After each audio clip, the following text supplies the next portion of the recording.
Hey guys, welcome to success Dilip. मैं दिलीप कुमार, स्वागत है आपका। इस वीडियो में बात करने वाले हैं आज की बेहतरीन सरकारी नौकरी की नई वैकेंसीज के बारे में, जो कि वैकेंसी निकाली गई है CSL की तरफ से।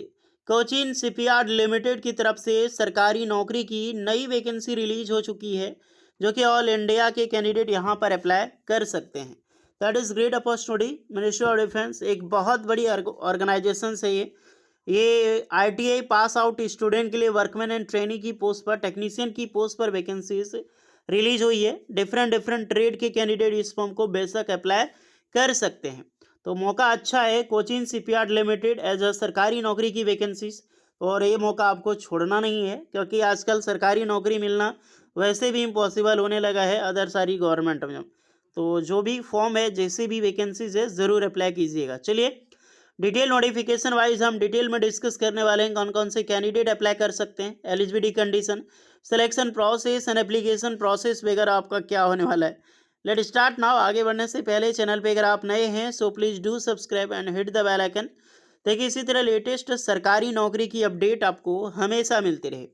एंड एक चीज़ का ध्यान रहे, आप अपना ट्रेड अपना ब्रांच ज़रूर कमेंट कीजिएगा दोस्तों, ताकि आपको रिप्लाई मिल जाएगी हमारी ओर से कि आप एलिजिबल हैं अप्लाई करने के लिए या फिर एलिजिबल नहीं है। तो आपके पास जो भी ITI की ब्रांच है, जो ट्रेड से आपने ITI किया है, वो कमेंट करके ज़रूर बताना। तो चलिए चलते हैं नोटिफिकेशंस की ओर।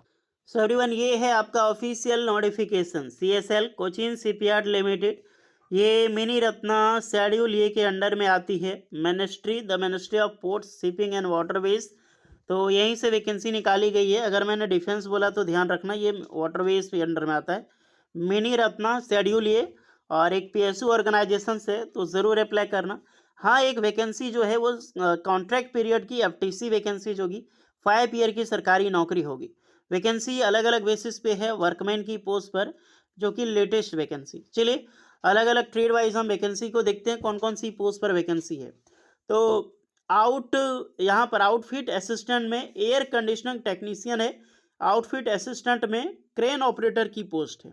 ओके, दोनों अलग अलग तरह की पोस्टें हैं। पहली देखते हैं एयर कंडीशनर में, तो 10 पास प्लस ITI होनी चाहिए। ITI कंपलसरी है, 10 पास प्लस।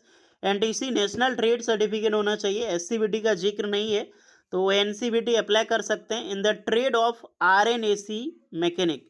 तो जो RNAC ट्रेड मैकेनिक है वो स्टूडेंट अप्लाई कर सकता है। नेक्स्ट जो क्रेन ऑपरेटर में है, क्रेन ऑपरेटर में 10 पास प्लस ITI की डिग्री चाहिए, और in the trade off electrician या फिर इलेक्ट्रॉनिक मैकेनिक या फिर इंस्ट्रूमेंट मैकेनिक। ध्यान रहे, इलेक्ट्रिशियन होनी चाहिए ट्रेड में क्रेन ऑपरेटर में अप्लाई करने के लिए, नहीं तो इलेक्ट्रॉनिक मैकेनिक या फिर इंस्ट्रूमेंट मैकेनिक। बट आपका यहाँ पर मोर देन 3 ईयर का एक्सपीरियंस कंपलसरी है। इलेक्ट्रिकल में मिनिमम 3 साल का एक्सपीरियंस, और यहाँ पर जो RNAC में, इसमें भी मिनिमम 3 साल का एक्सपीरियंस रिक्वायर्ड रखा गया है। ओके, समझ आ गई। ऑनलाइन एप्लीकेशन स्टार्ट हो चुकी है 13 अक्टूबर से, यानी कि कल ही से शुरू हुई है। लास्ट डेट है आपका 29 अक्टूबर 2025 तक अप्लाई करने के लिए। तो आपके पास ठीक ठाक टाइम है अप्लाई करने के लिए, अच्छा खासा टाइम है, क्योंकि शुरुआत ही हुआ है एप्लीकेशन कल से। तो आप आराम से फॉर्म अप्लाई कर सकते हैं। वैकेंसीज की मैं बात करूं, टोटल नंबर ऑफ पोस्ट तो 19 पोस्ट है। टेक्नीशियन में 4 वैकेंसी है, और इलेक्ट्रिशियन जो है, electronic mechanic, instrument mechanic, total उसमें 15 वैकेंसी है। तो 15 4 टोटल 19 पोस्ट है। ओके, तो पोस्ट बेहतरीन है, पोस्ट तो कम नहीं है। जैसी भी वैकेंसी जो सरकारी नौकरी है तो अप्लाई करना बनता है। Period of contract, place of posting देखा जाए तो कॉन्ट्रैक्ट पीरियड 5 ईयर का होगा, 5 साल की सरकारी नौकरी। और प्रोजेक्ट बेसिस जैसा आपका परफॉर्मेंस देखेगा तो ये बढ़ भी सकता है। ये डिपेंड पे आपका डिपार्टमेंट पे और आप पे निर्भर करता है। हाँ, लेकिन बढ़ाएगा ज़रूर, इतना कंपलसरी है। सैलरी की डिस्कस करें तो सैलरी आपकी कॉन्सोलेटेड रहने वाली है। 3 साल पहले में आपको 23,000 पर मंथ आपको दी जाएगी। They also wait be eligible, ये एक बेसिक पे है। उसके अलावा आपको एक्स्ट्रा जो अलाउंस, एक्स्ट्रा आवर मिलेगी, जिससे 5,830 रुपये पर मंथ के हिसाब से एक्स्ट्रा आवर्स में आपको कम दिया जाएगा। तो कुल मिला के लगभग लगभग आराम से 30,000 तक सैलरी आपकी यहाँ पर मिलेगी पर मंथ। ओके, एज देखा जाए 18 से 45 साल के कैंडिडेट अप्लाई कर सकते हैं। एंड जो भी आपकी एज है 29 अक्टूबर 2025 को आपको काउंट की जाएगी। और application should be born on after 30 October 1980, बिल्कुल यहाँ पर अप्लाई कर सकते हो। अपर एज लिमिट रिलैक्सेशन सारे कैंडिडेट को मिलने वाली है। ST वालों के लिए 5 एंड OBC वालों के लिए 3 ईयर्स का। मेथड ऑफ सिलेक्शन देखा जाए तो फेज़ 1 और फेज़ 2। फेज़ 1 में आपका रिटन एग्जाम्स होगा सीबीटी ऑब्जेक्टिव टाइप, फेज़ 2 आपका प्रैक्टिकल टेस्ट होगा।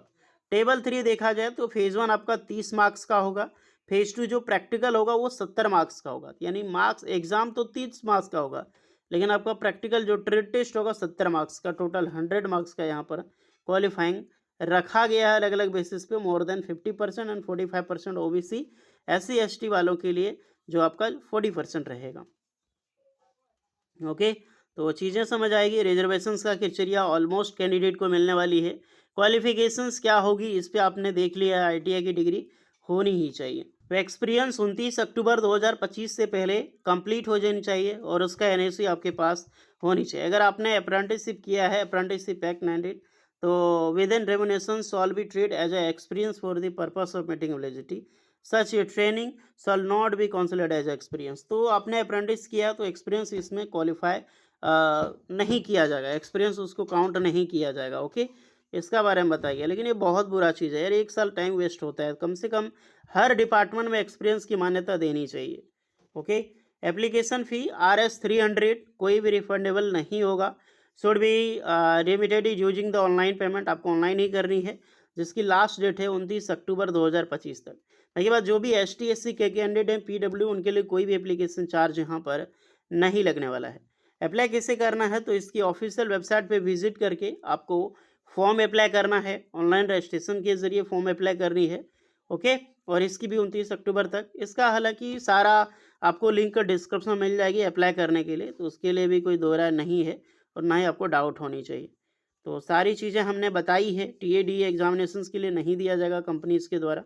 ओके, तो ये चीज़ देख लेना। बाकी बात फॉर्म का लिंक आपको डिस्क्रिप्शन में मिल जाएगा, तो यहाँ से आप फॉर्म अप्लाई कर सकते हैं। Submission of applications and one time registrations, click one time. तो सबसे पहले आपने रजिस्ट्रेशन नहीं किया है तो वन टाइम आपको रजिस्ट्रेशंस करनी होगी, बिकॉज आपको OTR इसमें जनरेट होगा, OTR नंबर, तो ये सब चीज़ मिलता है, देन आप सबमिशंस के लिए एलिजिबल हो पाओगे। ओके, तो ये बेसिक फिनोमेना है। देन रजिस्ट्रेशन करने के बाद आपको सबमिशन ऑफ एप्लीकेशन फॉर्म पे क्लिक करके अपनी प्रोसेस फिलअप कर लेनी है, जिस भी पोस्ट में आप अप्लाई करें, जिसके अकॉर्डिंग आप लॉगिन करके आप यहाँ पर फॉर्म अप्लाई कर पाओगे। ओके, तो यही प्रक्रिया है फॉर्म अप्लाई करने के लिए। इसका सारा नोटिफिकेशन आप लोग एक बार ज़रूर चेक कर लें, जो भी स्टूडेंट एलिजिबल है। इसका लिंक आपको डिस्क्रिप्शन मिल जाएगी, बढ़िया से रीड करें, देन अप्लाई करें। और कॉन्ट्रैक्ट 5 साल का है, इस चीज़ का ध्यान रहे। अगर आप किसी अदर गवर्नमेंट जॉब्स की तैयारी कर रहे हैं, आपका लगा हुआ है प्रिपरेशन ALP टेक्नीशियंस का, अदरवाइज CBT 1 किसी का निकला हुआ है, बहुत सारे कैंडिडेट होते हैं CBT 1 निकाल चुके हैं, CBT 2 की तैयारी कर रहे हैं और जॉब पे लिए कॉन्ट्रैक्ट जॉब में अप्लाई कर दिया है, तो वैसे कैंडिडेट अप्लाई नहीं करनी चाहिए। जिसको नीड है या फिर जिनको अर्जेंट नीड है जॉब की, तो वही अप्लाई करें। बाकी तो आपका फाइनेंशियल कंडीशन ठीक ठाक है तो आराम से आप तैयारी में लगे रहो। ओके, मिलते हैं नेक्स्ट वीडियो में, तब तक के लिए जय हिंद।